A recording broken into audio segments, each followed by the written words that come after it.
As y'all may know, I had the Circuit Experience world record for Tokyo Expressway Central Outer Loop for the previous leaderboards update slash the previous physics update.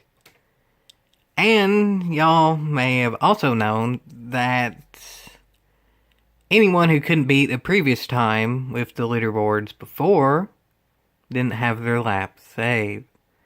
Meaning, theoretically, the only real reason I got that world record was because a lot of faster drivers out there just couldn't beat the previous times, which is fair enough because that particular physics update made the time slightly slower. I was just slow to begin with, so I benefited from it. Ultimately meaning, yes, while I do technically have the world record, and we'll always say I do, because the leaderboards have reset since then, so therefore I haven't seen any proof against it. So it is fair to actually say I have the world record, because technically speaking I do. It's the equivalent of Kyle Busch winning tons and tons of races in the Xfinity Series. Yes, he won those races, and nobody can take those wins away from him, but I'm not going to act like they're actually worth anything, and I may do a rant about the whole Kyle Busch thing on my second channel, Rant Tatum, that is linked in the description, and that rant will be completely uncensored. So enjoy that, folks, if it happens. That channel doesn't have an exact, planning out of stuff, but that's kind of the point. It's supposed to be uncensored, unfiltered opinions, and most definitely unscripted. Granted, all the videos I do on this channel are generally unscripted, but I do have a general sense of where to take the videos. So, continuing on with this video, I can't really count that as a great accomplishment. But something that can't really be disputed, because technically speaking, everyone had an equal chance for it, and just some people took or didn't take the chance, was manufacturer cups. Meaning, in theory, anybody could run any manufacturer they wanted at the beginning of the season. Granted, once you sign with manufacturer, you keep it, but at the beginning, you could sign with whatever one you wanted.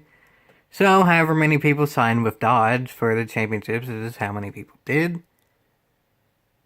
So, if I just happen to get aligned with drivers who are different than some other rounds that may ultimately lead to the points being overall less for the champion, so be it. That's not anyone's fault. So ultimately, that, along with having a really good track schedule that was in my favor, allowed me to actually win the Manufacturers' Championship for Season 9 of 2018. I think technically speaking, they were kind of counting this as 2017 and 18, but nonetheless, it was the one that finished early January 2018. And, well, all in all, yes, I do currently have the world record for Tokyo Expressway Central Outer Loop for the new physics update, but I also know for pretty much a fact that we'll eventually get beaten, unless physics change really soon, which I kind of doubt they will. So I think, all in all, this is probably my greatest accomplishment in GT Sport. It's hard to say what my truly, really greatest accomplishment is in all Gran Turismo games, just because at the time it may have felt like a bigger accomplishment than it was now, but maybe in hindsight it's different and all that, so it's hard to say for other games just because they're different. But for this game, I think all things considered, this is my greatest accomplishment.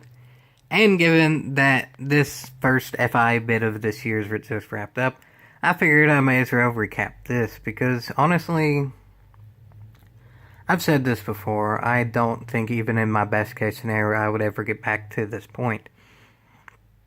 Something I may do in the future is to analyze when I was at my very best in terms of driver rating / sportsmanship rating comparatively to others.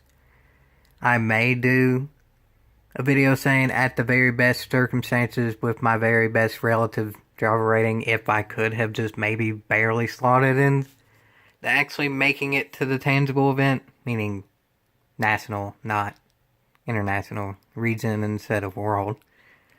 But for now, I'll just go through this particular one in which I was able to win. And these circumstances weren't downright perfect for me, but again, with Manufacturers Cup, it can all lead to who you're racing against as well. Overall, Nations Cup, you know who's in your region, so that's who you're racing with. But Manufacturers, people in your manufacturer can change. So anyway, here's a recap of Season 9 that ended in January 2018, in which I was able to win the Manufacturer's Cup. I was first for Dodge. Granted, that's kind of bittersweet, because, well, I was the best driver for Dodge, and I only could bring us to 24th, but nonetheless, I won. I was the world's fastest driver for Dodge, and back then, technically saying world's fastest was true, because in early 2018, it was still the different regions ran different schedules. Ultimately, it wasn't fully lined up yet, because these were just exhibition events. Once we all started running the full schedule was, I think, starting around mid-year, so everyone could get an equal preparedness for the World Finals.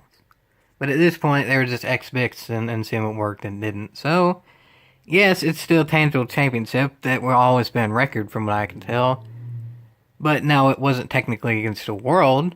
But yes, that means technically, because different parts of the world were running different events, I can say I was the world's fastest for Dodge. Because another reason someone running Dodge would be running different events. So it wouldn't be fair to say both of us are the fastest in the world, because they're different events. We're just fastest with different circumstances. So I was the fastest in the world for this circumstance, meaning, well, also the schedule, and just go over a bit from memory there. As y'all can see, there are 6 races total, so therefore your top 3 counted. Y'all may recognize some of the tracks there that I'm decent at, and y'all may recognize some tracks that I'm slightly better than decent at that aren't there. Yeah, Tokyo Expressway, Central Loop, BB Raceway, stuff like that wasn't there. That I would say probably are my 2 best tracks. But all things considered, this was probably the best overall circumstance I had, not even considering the driver class and the manufacturer. Which is, again, why I may do a video in the future, because in theory, I feel like there's a chance that a better scenario could end up happening. Just, it's purely random with what happens with the drivers from manufacturers go. So anyway, the first race was at Brands Hatch GP. From what I remember, I just got in a really strong field, which is a good thing in general. But, yeah, I'm fast at Brands Hatch GP to do qualifying, but I think it's just general consensus for everyone that GP is a pretty inconsistent circuit. Meaning some people may or may not be fast there, but it's just harder in general to do consistent laps there. From what I remember, during that race I qualified about 11th out of the 20-car field. And then I finished about 15th. Granted, it was a strong field, so I didn't get a terrible amount of points. But nonetheless, I was just faster for doing a lap than the entire thing. But that race did not count in the total standings, but I will bring that race up in a little bit because it sort of does end up mattering. The next race that I did, because ultimately I'm just not good at these next 2 tracks, was at Big Willow, and this particular one was a Group 3 race. Y'all may remember I did some specialtating on Group 4 races at Big Willow. I think I actually might have done 2 different specialtating for that one. The Group 3 race I didn't particularly specialtate because, honestly, I don't remember tons about that one. I think, ultimately, I just didn't get as strong a field, and I think I might have just finished like 2nd there. I didn't have the best field in the world, I wasn't super close to anyone in particular, and it was just a decent race for me. The next race, though, is when the first race started coming into play. Because I realized that for the final race, which there was a chance of being in the top 24 Superstars, they did that by overall amount of points.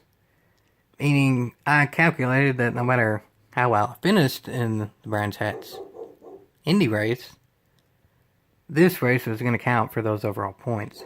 It had to for me to make it in. So therefore I knew I had to put in a really good performance here because this performance wasn't as good. Luckily it's Group 4 at Indy. I'm just more consistent there and it worked out. I think I even won this race. Again, wasn't the strongest field, but I won. So that led to the final race. And for the final race, I did get into the top 20 for Superstars. I was the 19th seated driver. I qualified 24th out of 24. Yeah. But I specialtated that race, if y'all remember. And that was actually the very first top 21st Superstars race I made it into. I finished 23rd, not last. And ultimately, that was plenty enough for me to win in points. Here's the standings. And I go to manufacturer because that's the one I'm more talking about. I won by a decent amount. AKA, this was by far my best circumstance to actually win the championships. But I could have a better circumstance to finish overall higher in points with all manufacturers in mind. I did not need the top 21st Superstars race to win this championship, but it helped with the overall standings. If I didn't do this race, I probably would have been about 50th in the world. And that just doesn't look so good for Dodge now, does it? So, ultimately, yeah, I could have got better tracks and all that, but ultimately it was more the field of drivers that lifted me to the championship, and all that's more random.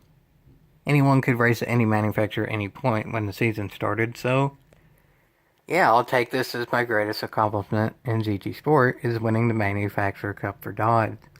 Brand loyalty, I've always wanted to do that, and all things considered, that's most definitely worth a yeehaw. We'll see in the future if I can have a moment definitely worth a yeehaw for the manufacturers. Later, but I don't know, that's what I'll have to analyze. It may take a bit of time, but I'll see, I might very well do it. So yeah, yeehaw.